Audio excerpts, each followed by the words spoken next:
काम रही बच्चों। देखें, हमारे पास अब ये सवाल है।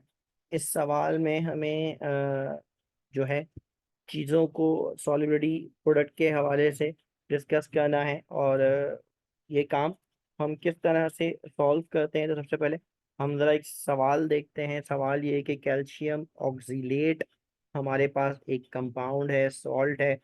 ठीक है, हमें इसकी सॉलिबिलिटी दी गई है जो कि ग्राम पर 250 cm³ दी गई है ना। हमें आम तौर पे सॉलिबिलिटी ग्राम पर DM³ दी जाती है या मोल पर DM³ दी जाती है।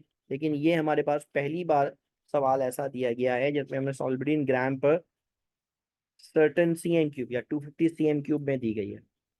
अब इस तरह के सवाल को किस तरह से सॉल्व करते हैं सॉलिबिलिटी प्रोडक्ट के अंदर, क्योंकि सॉलिबिलिटी प्रोडक्ट दरअसल डिस्कस करता है मोल पर DM³ को, मोल पर 1000 cm³ को, 250 cm³ को डिस्कस नहीं करता।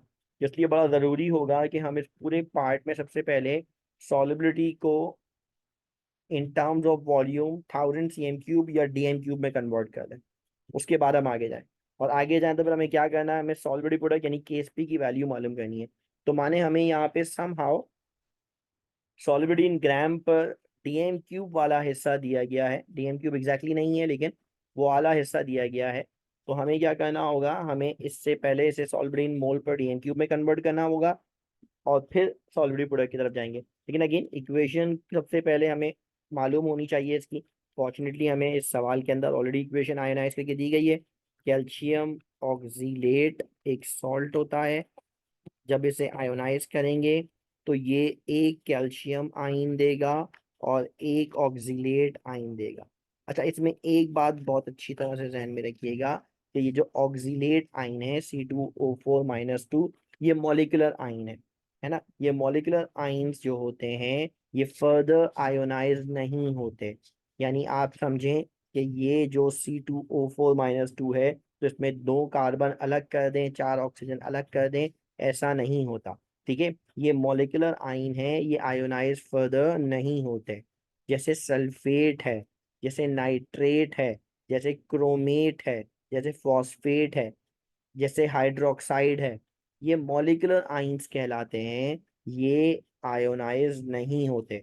दरअसल ये कोवलेंट कंपाउंड्स होते हैं। ये जो मॉलिक्यूलर आयन होते हैं ये दरअसल आपस में कोवलेंटली बॉन्डेड होते हैं और कोवलेंटली बॉन्डेड होने की वजह से वो फर्दर आयोनाइज नहीं हो पाते। तो ये एज मॉलिक्यूलर आयन ही एग्जिस्ट करते हैं। अच्छा खैर, अब इनको हम एक्स की टर्म में अगर लिखें तो माने अगर ये एक्स मोल पर DM³ है तो ये कैल्शियम आयन भी एक्स ही मिल रहा है और ऑक्सीलेट आयन भी एक्स ही मिल रहा है। वजह क्या है, इन सब का जो हमारे पास बैलेंस केमिकल इक्वेशन है उन सब का रेशो क्या है, 1:1:1। यानी एक कैल्शियम ऑक्सीलेट अगर टूटेगा तो एक ही कैल्शियम आयन मिलेगा और एक ही ऑक्सीलेट आयन मिलेगा। ठीक है।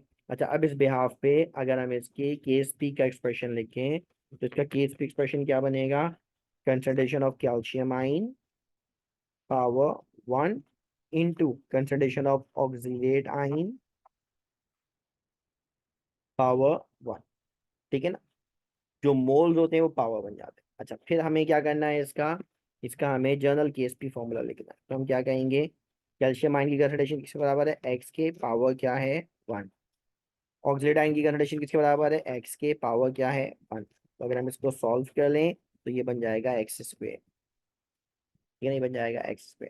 अब हमारे पास इसमें सवाल में है क्या, हमें सॉल्बिलिटी दी गई है इन 250 cm³ ग्राम इन 250 cm³। तो हमें क्या करना होगा, हमें सबसे पहले सॉल्बिलिटी को 250 cm³ से 1000 cm³ में यानी DM³ में कन्वर्ट करना होगा। ठीक है, तो हमारे पास इस सवाल में करना क्या है, हमें दी गई है सॉलिबिलिटी इन ग्राम पर 250 cm³। ठीक है, अब ये जो हमारे पास टर्म दी गई है 250 cm³ वो कितनी है हमारे पास, दैट इज मान लीजिए 1.6 एक्सपोनेंशियल -3 ग्राम। ठीक है, पॉइंट को यहाँ लेके जाएंगे तो 3 डिजिट ले इसको जंप करवाएंगे, है ना। 3 डिजिट जंप करवाएंगे तो कैसे करवाएंगे, जैसे इंग्लिश लिखते हैं, है ना, लेफ्ट से राइट जाते हैं, है ना, इंग्लिश लिखते हैं। तो 3 डिजिट जंप करवाए तो 10 की पावर 3। और क्योंकि इंग्लिश वे में क्या काम किया है ना, इंग्लिश कौन सी हमारी कौमी जबान तो नहीं है ना, तो हमने उसके लिए पावर माइनस में लगाया। उर्दू की तरह करवाते अगर राइट से लेफ्ट जा रहे होते, है ना, तो फिर पावर प्लस पे। और अगर इंग्लिश तो कौमी जबान नहीं है ना हमारे, तो हम उसको नेगेटिव कहेंगे, है ना, तो पावर नेगेटिव है। अच्छा, अब हमें क्या करना है, इसमें हमें मालूम करना है सॉलिबिलिटी प्रोडक्ट, है ना, हमें क्या मालूम करना है, solubility product which is Ksp. ये है असल सवाल जो इसमें करना है। लेकिन प्रॉब्लम क्या है, प्रॉब्लम ये है कि केएसपी मालूम करने के लिए केएसपी के फॉर्मूले में आता है एक्स, है ना। केएसपी के फॉर्मूले में क्या आता है, एक्स आता है। अगर एक्स की वैल्यू पता है तो स्क्वेयर करके केएसपी मालूम कर लेंगे इस सवाल में। अब केएसपी मालूम करने के लिए एक्स पता होना चाहिए, एक्स पता होने के लिए एस पता होना चाहिए, और एस हमें यहाँ मालूम नहीं है। एस से क्या मुराद है, एस से मुराद है सॉल्बिडिंग इन ग्राम पर डीएम क्यूब, सॉल्बिडिंग इन ग्राम पर 1000 cm क्यूब। यहाँ पे ऐसा नहीं है, तो हमें क्या कहना होगा, हमें क्या कहना होगा, सबसे पहले हमें क्या कहना होगा, to convert solubility into 1000 cm cube from 250 cm cube, है ना। मानो हम यहाँ पे इसे एस ही मालूम करने की बात कर रहे हैं, 250 cm क्यूब को 1000 cm क्यूब में कन्वर्ट करें। अब देखो हम ये काम कैसे करें, हम ये कहते हैं कि अगर हमारे पास सॉलिबिलिटी दी गई है 250 cm क्यूब में, है ना, 250 cm cube is equals to 1.6 exponential -3 gram, है ना। यानी अगर 250 cm क्यूब हमारे पास, अगर 250 cm क्यूब हमारे पास मौजूद हो वॉल्यूम ऑफ द सॉल्यूशन, तो हमें ग्राम कितना मिलेगा, हमें ग्राम कितना मिलेगा, 1.6 एक्सपोनेंशियल -3 ग्राम सॉल्ट होगा। लेकिन अगर हम इसे 1000 cm क्यूब में मालूम कर लें, यानी 1 dm क्यूब में मालूम कर लें, तो कितना हो जाएगा, तब इसे क्रॉस मल्टीप्लाई कर देंगे। कैसे, 1.6 exponential -3 multiplied by 1000 divided by 250। अब आप इसे सॉल्व करेंगे, अब आप इसे सॉल्व करेंगे, वहां पर क्या बन जाएगा, 250 वन 254 था 1000, तो 1.6 को 4 से मल्टीप्लाई कर देंगे तो हमारे पास क्या आ जाएगा, है ना, 1000 cm cube is equals to, हमारे पास क्या आ जाएगा, 6.4 एक्सपोनेंशियल -3 ग्राम, है ना। हमारे पास क्या आ जाएगा, 1.6 एक्सपोनेंशियल -3 को हमने मल्टीप्लाई कर दिया 4 से, हमारे पास आंसर आ गया 6.4 एक्सपोनेंशियल -3 ग्राम। अब इसका क्या मतलब बना, इसका हमारे पास क्या मतलब बना, इसको जरा अच्छी तरह समझ लीजिए। ये जो हमारे पास स्टेटमेंट आई है ना मैथमेटिकली, इसको लिखेंगे कैसे, इस स्टेटमेंट का मतलब क्या है, इसका मतलब है कि ये निकल गई हमारे पास solubility which is equals to 6.4 exponential -3 gram पर डीएम क्यूब या 1000 cm क्यूब, ठीक है ना।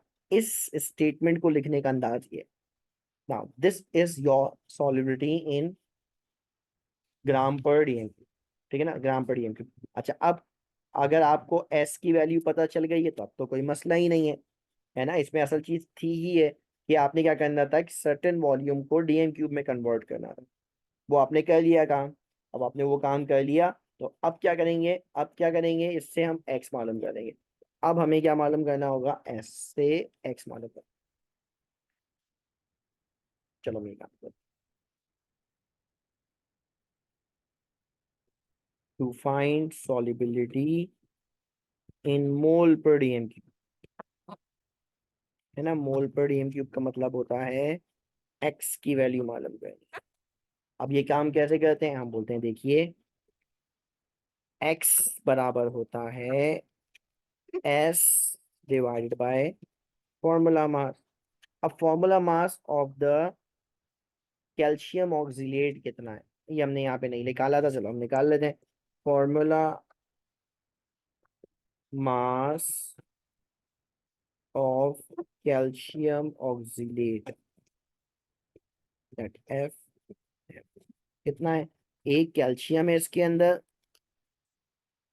दो कार्बन है, चार ऑक्सीजन है। दैट मेक्स कैल्शियम के लिए 40 एटॉमिक मास, कार्बन के लिए 12 एटॉमिक मास मल्टीप्लाइड बाय 2, और ऑक्सीजन के लिए 16 एटॉमिक मास मल्टीप्लाइड बाय 4। अब इन सब को जब आप ऐड करेंगे, इन सब को जब आप ऐड करेंगे, तो फिर आपके पास आंसर आ जाएगा, इन सब के बाद आपके पास आंसर आ जाएगा 128 ग्राम पर मोल, है ना, 128 ग्राम पर मोल। अब ये आ गया आपके पास फॉर्मूला मास, ठीक है ना, ये आ गया आपके पास इसका फॉर्मूला मास। नाउ अब इस फॉर्मूला मास में वैल्यू प्लेस कर लेते हैं। x is equals to S, S कितना निकला हमारे पास? 6.4 एक्सपोनेंशियल -3 बाय 128, है ना, बाय 128। नाउ अब क्या कहना है हमें? अब हमें क्या कहना है? 6.4 एक्सपोनेंशियल -3 को डिवाइड कर देना 128 से। अब हम इसे डिवाइड करेंगे तो हमारे पास x की वैल्यू कितनी आ जाएगी? हमारे पास x की वैल्यू आएगी 5.0 एक्सपोनेंशियल -5, और x का यूनिट क्या होता है? मोल पर dm³। ये आ गई हमारे पास x की वैल्यू। अच्छा, असल टारगेट तो है x मालूम नहीं करना है, असल टारगेट तो x मालूम करना नहीं है, असल टारगेट तो केस पी सॉलिबिलिटी प्रोडक्ट मालूम करना है। लेकिन सॉलिबिलिटी प्रोडक्ट मालूम करने के लिए हमें क्या पता होना चाहिए? एक्स, यानी सॉलिबिलिटी ऑफ द सॉल्ट पता होनी चाहिए। एक्स का मतलब क्या होता है? एक्स का मतलब क्या होता है? एक्स का मतलब होता है solubility of the salt in mole पर dm³, जिसे मोलैरिटी भी कह सकते हैं हम, जिसे मोलैरिटी भी कह सकते हैं, ठीक है ना। एक्स का असल मतलब है मोलैरिटी ऑफ द सॉल्ट। हाँ, इससे हम मोलैरिटी ऑफ द आइंस मालूम करते हैं, वो इनडायरेक्टली, लेकिन असल मतलब इसका यही है, सॉल्ट की मोलैरिटी। अब हम क्या करेंगे? टू फाइंड केस पी, यानी अगर एक्स मालूम हो गया, अब हम सॉलिबिलिटी प्रोडक्ट की वैल्यू मालूम कर सकते हैं। अब उसके लिए क्या पता होना चाहिए? हमें सॉल्ट का केस पी का फॉर्मूला पता होना चाहिए। अच्छा भाई, क्या है केस पी का फॉर्मूला? भी हमने ऊपर लिखा था,